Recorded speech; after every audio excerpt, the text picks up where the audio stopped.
Wes Randecker here to read Scrambled Egg Super.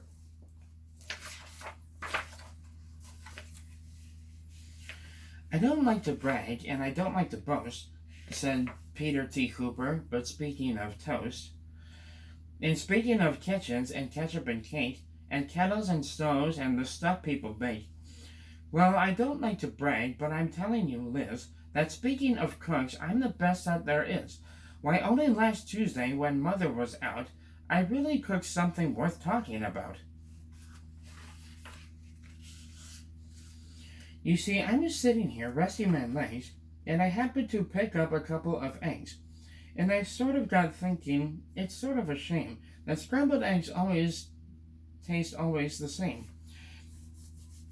And that's because ever since goodness knows when, they've always been made from the eggs of a hen. Just a plain common hen. What a dumb thing to use, with all of the other fine eggs you could choose.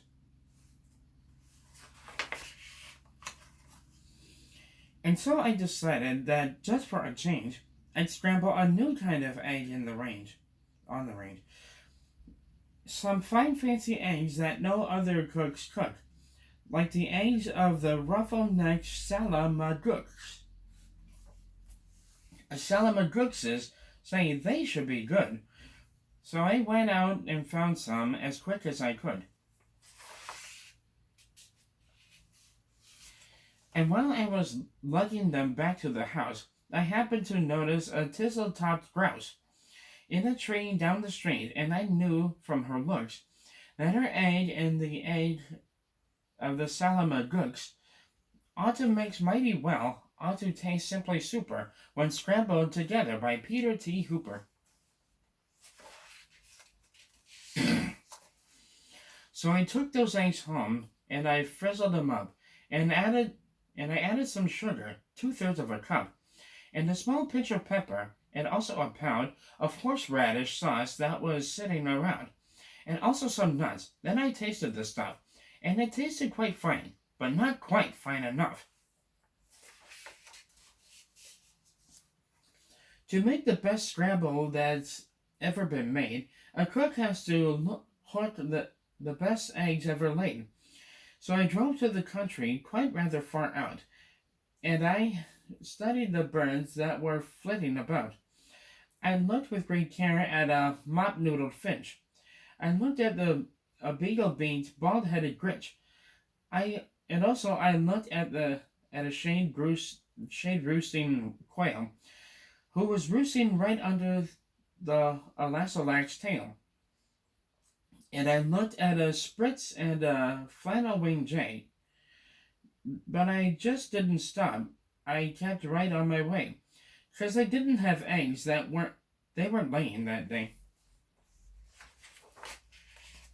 Then suddenly, boy, up that hill a short space, birds, they were laying all over the place. Great happy gay families with uncles and cousins, all laying fine, strictly fresh eggs by the dozens. Why, I'd have a scramble more super than super.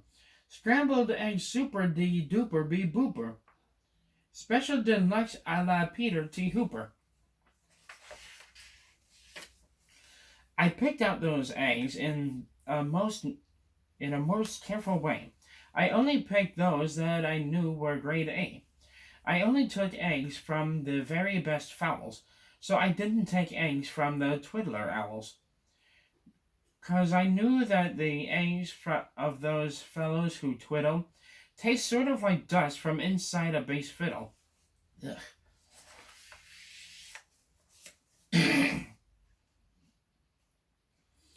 I went for the kind that were mellow and sweet, and the world's sweetest eggs are the eggs of the queet, which is due to those very sweet trout which they eat. And those trout, well, they're sweet because they only eat wogs, and wogs, after all, are the world's sweetest frogs. And the reason they're sweet is, whenever they lunch, it's always the world's sweetest bees that they munch. And the reason no bees can be sweeter than these They only eat blossoms off betel nut trees. And these betel nut blossoms are sweeter than sweet. And that's why I nabbed several eggs from the queen.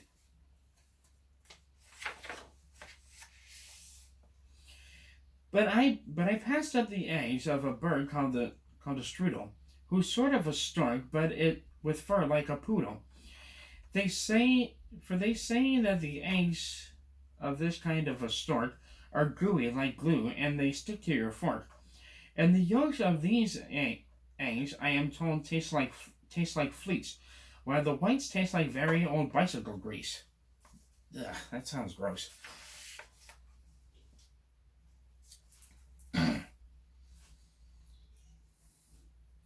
The places I hiked to, the roads that I rambled, to find the best eggs that have ever been scrambled.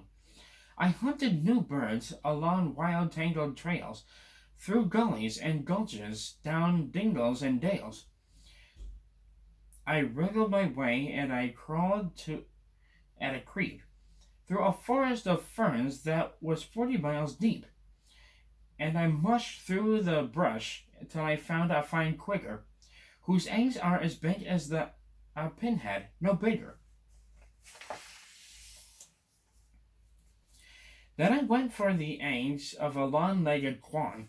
Now this quan, well, she's built just a little bit wrong, for her legs are so terribly, terribly long, that she has to lay eggs 20 feet in the air, and they drop with a plop to the ground from up there.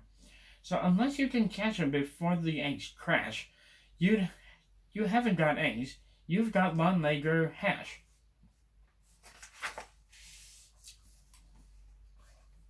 Eggs. I collected 302, but I still need more, and I suddenly knew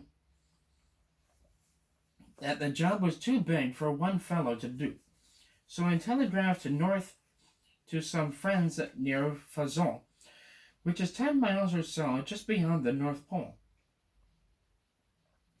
And they all of them jumped in their catamaran side, which is sort of a boat made of sea leopard's hide, which they sailed out to sea to go looking for grace, which is sort of a bird which lays eggs on the ice, which they grabbed with a tool which is known as a switch, because those eggs are too cold to be touched without which.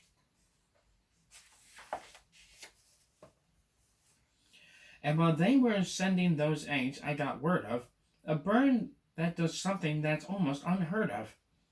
It's hard to believe, but this bird called the pelf lays eggs that are 3 times as big as herself. Ouch. How the pelf ever learned such a difficult trick, I never found out, but I found that egg quick, and I managed to get it down out of the nest and home to the kitchen along with the rest. But I didn't stop then, because I knew of some ducks by the name of the single-file Zumzian Zucks, who stroll single file through the mountains of Zums, quite oddly enough with their eggs on their thumbs. And some fellows of Zums, whom I happen to know, just happened to capture 1,000 or so, and they wrapped up their eggs and they mailed them by air, marked special delivery, handled with care.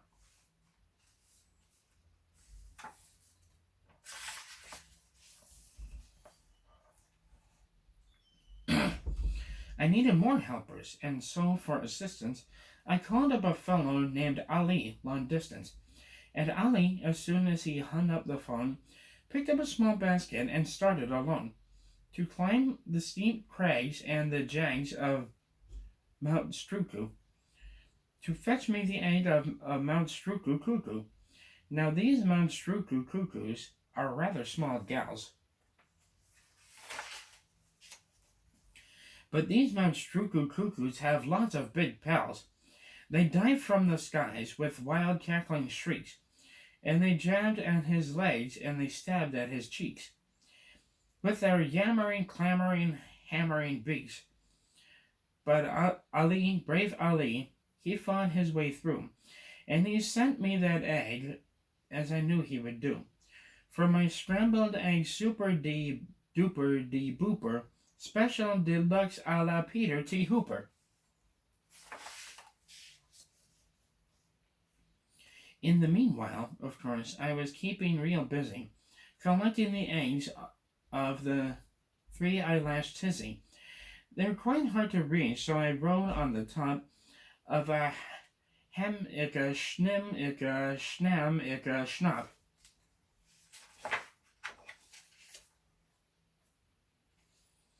Then I found a great flock of southwest-facing cranes, and I guess they've got something that's wrong with their brains.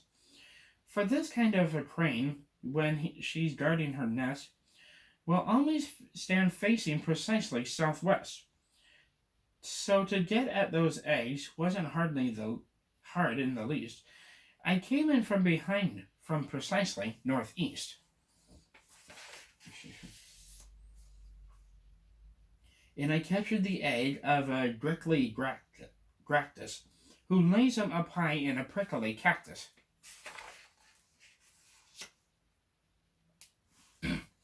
Then I went for some zips.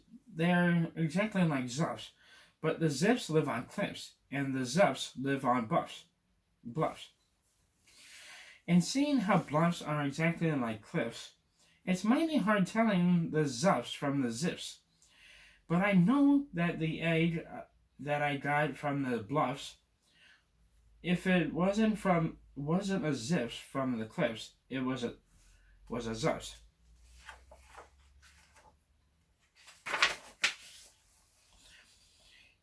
Now I needed the egg of a moth-watching sneth, who's a bird who's so big she scares people to death. And this awful big bird, well, the reason they name her the moth-watching sneth is 'cause that's how they tame her.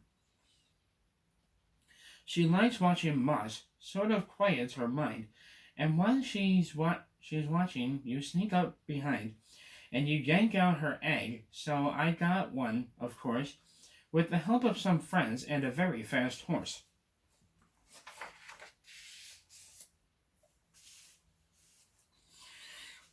If you want to get eggs you can't buy at a store, you have to do things never thought of before. Why, to get at the egg of one very small doff, we had to pry all of one mountain top off.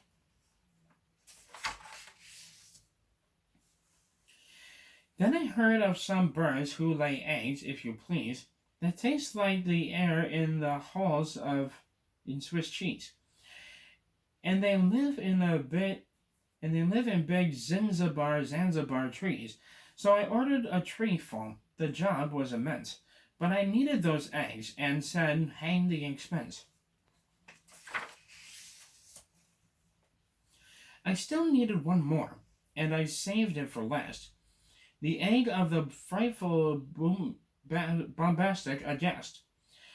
And that bird is so mean, and that bird is so fast, that I had to escape on a Jas, a fleet-footed beast who can run like a deer, but looks sort of different. You steer him by ear.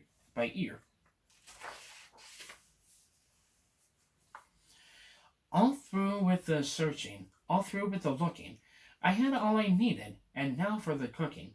I rushed to the kitchen. I placed the place where I'd stacked them. I rolled up my sleeves. I unpacked them and cracked them, and shucked them and chucked them in 99 pans. Then I mixed in some beans. I used 55 cans.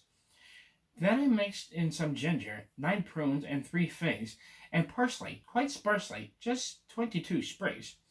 Then I added 6 cinnamon sticks and a clove, and my scramble was ready to go on the stove. And you know how they tasted? They tasted just like, well, they tasted exactly just like scrambled egg super de duper de booper, special deluxe a la Peter T. Hooper. It's craziness. Take care of yourselves and each other, and goodbye.